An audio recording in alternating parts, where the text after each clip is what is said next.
See, babe, and the thing is, this is entirely not true. Every single South African does not have to live with the byproducts of apartheid in a negative sense. Sure, you do actually.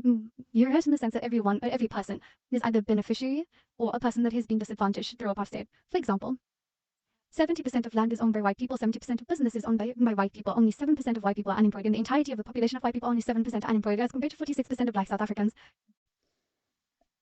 Black ownership in businesses mostly limited to the BEE initiative of allowing black shareholders, as opposed to black people having majority shares, as well as black people being in positions of authority in these businesses. You're seeing a few examples of people that are being put as in decorative roles. That does not mean that it represents the statistic overall of this country. There's a difference between spreading hate. I'm not saying that I would have phrased things in the way that the girl did in the video. That does not mean that it detracts from the point from her point. The point is that when South Africa ended apartheid, quote unquote, ended apartheid, absolutely no efforts were made towards redress, redistribution, and any sort of compensation towards people that suffered because of apartheid. Not every South African lives with the byproducts of apartheid. One of the byproducts of apartheid that we are talking about right now is the fact that the TRC did nothing to actually address any of the pain that was caused to to black South Africans in the military and the police pursuit of suppressing black resistance resistance fighters. For example, thousands of South Africans suffered under the apartheid police and the apartheid military in terms of being tortured, in terms of being harmed, taken away, abducted, and I could list all of the absolutely horrible things that happened to these people. These families did not have closure. They were simply told to forgive, and these people were, if they were granted amnesty, were allowed to go, and if they were not granted amnesty, they had a very, very light trial and a very, very light sentence that they had to serve. Together with that, when we say that everyone has to live with the byproducts of apartheid, yes, we don't house spatially zoned areas in South Africa right now, in the sense that anyone can live anywhere. However, that does not mean that people are uprooting the entire families to most places, especially in an economy where people do not have the money to do so. And it is very, very unlikely that the economy is going to shift so drastically that ownership that belongs to the 7% minority in South Africa, that ownership of something that is currently owned by white South Africans, 70% of the country being, if we take the overall resources, mines, land, wealth, farming opportunities, agriculture, businesses, factories, industries, all of these things are owned by white people.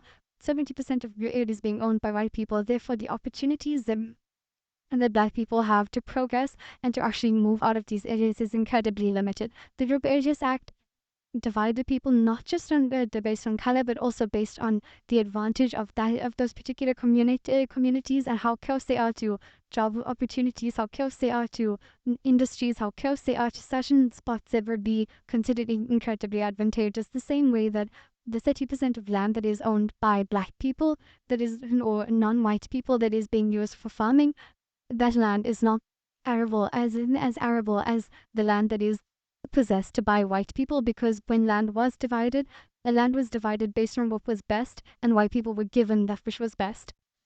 Similarly, during apartheid, money was used and filtered into creating excellent schools that I've had the privilege of attending for white children, for people that were not of color. And it is incredibly difficult for people of color in this day and age, even with apartheid having been abolished in terms of law and in terms of politics. In terms of socioeconomics, it has not been eradicated because the wrongs of the past have not been redressed. Why this is important is because the majority of black South Africans do not have the opportunity to go to these schools, and the schools that they do have the ability to go to are not as well funded. They're not as well equipped, as well as not having the standard that many of the other schools have. Now, I'm not saying the government schools are any less than private schools or any less than ex-colonial schools. However, the resources that I was given growing up, the resources that people have in areas that are more white owned, or previously were white owned, is so much better, because it wasn't just current wealth that is owned by the government, the wealth that is being used not only for housing, not only for for healthcare and not only for education is being used in an immense number of things as well as, and I will not disregard the corruption that is occurring with our government. Aside from that, there's years of investment that have went into these white schools, and this was only catering towards a small minority of the population being able to access this. At the same time, during apartheid, we know that electricity was funneled solely and only to white areas, and the rest of the country was deprived of it unless you were living in a more privileged area. When we say spreading hate, when people say that we are spreading hate, all we are asking for, and there are people that are allied in this movement, people that are white, people that are and that are white passing, people that understand the privilege that they have, and the reason why it is so important to understand the privilege that they have. As much as it might seem like it helps no one, the reason why we speak about it, and I'm not saying again that I am entirely a fan of the way that the video was posed, the way that the argument was framed. I do know that she seems to be a very controversial figure. I have not watched the rest of her videos to know whether this is some sort of ulterior motive. However, when we speak about this, we're speaking about the fact that when you go into a white community, you go into a previously advantaged community, you will see these people saying things like, oh, the quota system disadvantages us, when the quota system actually allocates a much larger percentage to people and that have disadvantaged backgrounds regardless of their race. They also allocate a much larger percentage to people of other races that are not black compared to the proportion that they exist in this country in terms of percentage of population. When we say that we need to address this issue and why it's being spoken as well, the reason why we spoke yesterday, why it's spoken about amongst common South Africans as opposed to just addressing it to the government is because common South Africans also have to change government perception. And what we are trying to promote and push for is a more radical change in the government so that we can, and government policies so that we can address these issues without discussing around the fact that by promoting peace and by promoting unity, we are simply eradicating and neglecting the implementation of justice. Apartheid did not end 30 years ago. The criminal state of the National Party and the apartheid government, that is what ended 30 years ago. None of the socio-economic issues that occurred under apartheid have been addressed. And when I say that none of them have been addressed, I'm not talking about just creating more houses for black people. I'm not saying just creating more schools for black people. What I am saying is that the spatial zoning in this country, the distribution of land in this country, the distribution of money in this country, the distribution of ownership of businesses in this country, the distribution of skills in this country, all of this was absolutely monopolized by the white South Africans, and therefore redistributing and just redistributing it.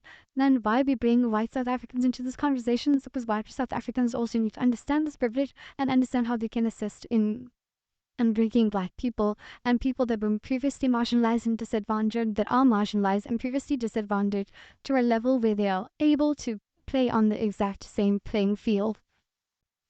Many South Africans, regardless of the fact that apartheid ended so long ago, have not left the townships. They've not developed beyond this point, not only because the government is undoubtedly corrupt and the government has not assisted them, but because these houses that were built were not built in places that were ideal for people to live in, because these houses were small, because the land that is being owned, the massive plots of land and the massive homes that are built are still white owned, and the land that is left, the 10% of land that the majority of South Africans are living on, 10% of land on which 90% of South Africans are living on, that land is incredibly cramped. That land is also incredibly unfertile, and that land is what we are promoting building community gardens on.